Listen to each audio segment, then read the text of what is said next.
I believe as black people, the way that we've talked about Drew Brees and the way that we have attacked him, I believe that we owe him an apology and his wife and his family because we misunderstood what he said. We didn't look at the context of his heart. We didn't really hear what he was saying. And the way that we've drug him through the mud, the way that we've shamed him and made him apologize for speaking with the heart of truth is actually shameful. And I believe that we are the ones that should apologize to him. That's what I feel. There's a lot of controversy going on about what Drew Brees, the statement he released, and the black community, the rebuttal, different people's opinions. And over the last 48 hours, just listening and observing the different things being said, I agree with Drew Brees. I'm young, I'm black, I've experienced extreme police brutality. I've been put over 100 times in my lifetime of driving by the police. I've been put out at gunpoint, had guns pointed at me, guns out, hand on gun, more times than I can count. I'm not a convicted felon. I have police officers in my family. My father's a veteran. He's a Marine. My grandfather was a veteran that fought in the war. And I'm also an athlete and a minister. So one key thing that Shaquille O'Neal said is that we have to listen. And I believe that what Drew Brees said was taken out of context. And the issue is this. The issue is that there's two different entities being explained. And the truth about it is there is black police brutality.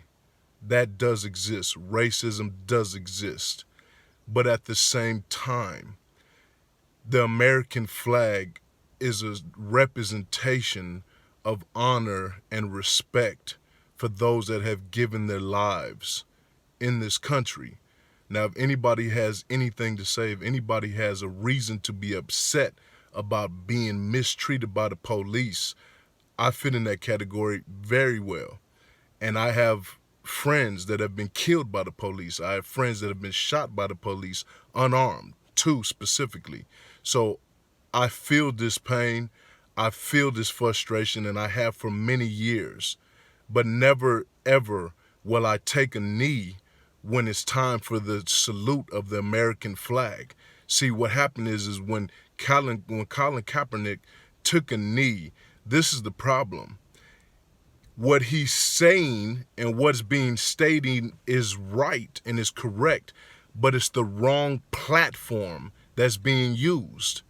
There's so many influential black people that have big platforms. Shaquille O'Neal, you have a big platform. Charles Barkley, you have a major platform.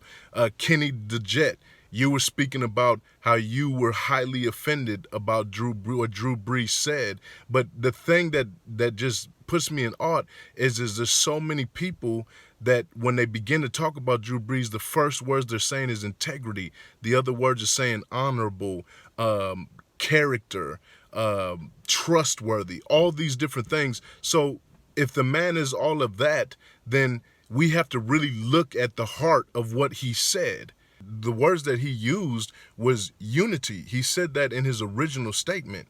And he said to disrespect the flag.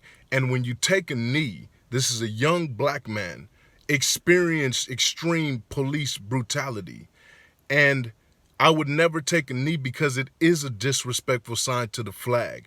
Now, if I want to make a change, if I want to do something to make a change, like Kenny the Jet said, educate yourself, do research, find out. Like, for example, my aunt is the first black woman dean at St. Thomas University Law School. And she has been writing about police brutality for over 25 years. There's 15 law articles that has been written by her on police brutality on black people. She was designated as the leader of the Stand Your Ground, the task force on the Stand Your Ground, and has worked with Attorney Crump since he's represented Trayvon Martin and as he's representing Floyd. So there are people that are actually doing things like Antoine Bolden. He's created, and Malcolm Jenkins, they've created an entity to use a platform. But there are others that have these high positions and high voices that are only speaking out when a black man is murdered. You guys should be going to your producers and asking for time. This shouldn't be just a once every time this happens.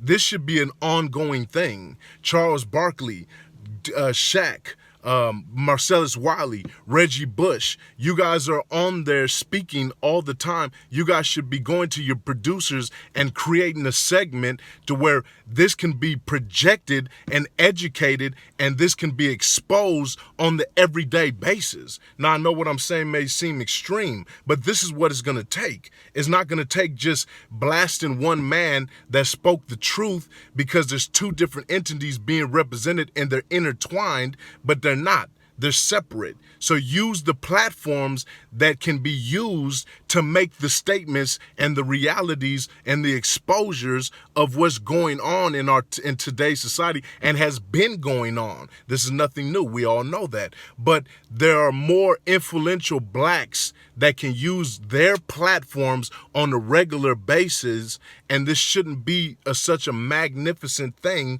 at the time that it's going. I agree with Drew Brees. I don't know Drew Brees, but my niece goes to school with his children. But listening to those that do know him and the things that they've said about him and the character and the integrity and the different things, the honor, we know all the different money that he's donated to New Orleans at specific vital times in history.